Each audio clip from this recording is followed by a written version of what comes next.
Hello there, Sarah from 17 once again, introducing you to my Ninja Gaiden Sigma, Master Ninja Beginner's Guide, and this is the final section to Chapter 3, Skies of Vengeance. And we're going to be taking on Dynamo, not the guy from The Running Man, unfortunately. It would be fucking amazing if it was, because that guy is a genius, but it's a pretty bullshitty boss that I don't like. Luckily enough, he goes down very fast if you know a couple strategies to get rid of him. And this one is going to be using the Dragon Claw and Tiger Fang. And I'm going to be using the, what's it called? The Gleaming Blade attack. I don't know what it's actually called for the weapon. That's what it's called for the Dragon Sword. And all you do to do this move is you do a full circle on the analog. You know, just like old fighting games, just do a full circle on it and then press Y, or press triangle, sorry. And what this will do is Ryu will jump up into the air and he'll come down spinning both swords in a spiral motion. And it is a really powerful and really fun move to use. And what it also is it makes you invulnerable while I think you're doing it. So it gives you a bunch of iframes, which is really useful. The only problem is, at the end of it, you're vulnerable and it does have some recovery frames. So, a technique that I learnt towards the end of the game and completely didn't know about and probably should have, is the ability to Nimpo cancel things.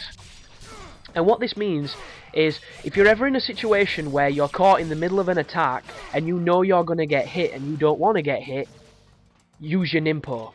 Nimpo will cancel pretty much anything and it'll put you into the animation of using it and you're completely immortal while you do that. And a good example of this is if you've ever played Batman, when you do the ground takedowns on a dude and a guy's coming up to punch you and you bash the counter button and you still get hit and you know it's coming and there's nothing you can do, well, it's just like that. The only difference is on this game there's something that you can press that will save you. And I would not recommend so much doing this against everything, because some enemies don't hurt that much and it doesn't matter getting hit that much unless you're going for a specific room where you're not supposed to get hit. But against some bosses there are some attacks that will literally be the difference between winning and losing, and they're the ones you want to watch out for. And there's a really good strategy against Fiend Mirai at the end of the game that I'm going to show you. Mine is butchered and messy, but you'll understand what the strategy is. But yeah, the Nimpo cancelling is just really useful, and you're not going to see me do it until later on in the game because I didn't know you could do that. But now that I've told you, there you go, people. Use it to your advantage and hopefully you'll be able to save a couple of, you know, death situations with a well-placed Nimpo use. So, this is the path that leads up to the boss, and this is another example of how I wish this game was better. And I'm actually going to give you a list of reasons that you could change in this game to make the best version of Ninja Gaiden. And I don't know if I'm going to do a separate video for that, but it's not going to be long, it's not going to be protracted, it's just going to be a list of changes that would make this one of the best games ever made. So, you'll notice I pressed that button, came back and saved. The reason I've done this is when you die against this boss fight, you will be all the way down the bottom of here, and it makes you press the button and climb the ladder to get back to the fight. So, if you press the button, go back and save, all you'll have to do is come over to the ladder and climb up it. So this is Dynamo.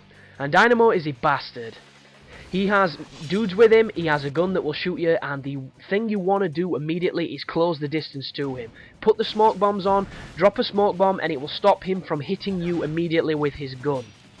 Then what you need to do is dodge his attacks better than I did, and do that move. There's the move I told you about, dodge his attack, that move. Wait for him, dodge his attack, that move. Wait for him, dodge his attack, that move. Just do that. Be careful of his gun as well, because on Master Ninja he shoots you a lot. But if you drop a smoke bomb, he has trouble finding you, and you can close the distance and take him out. So this is not clean by any means, but this is an easy strategy of taking down Dynamo. So look at that, he's such a cheeky bastard. But there you go, people, nice and quick, nice and dead. Thanks for watching, and you take care now.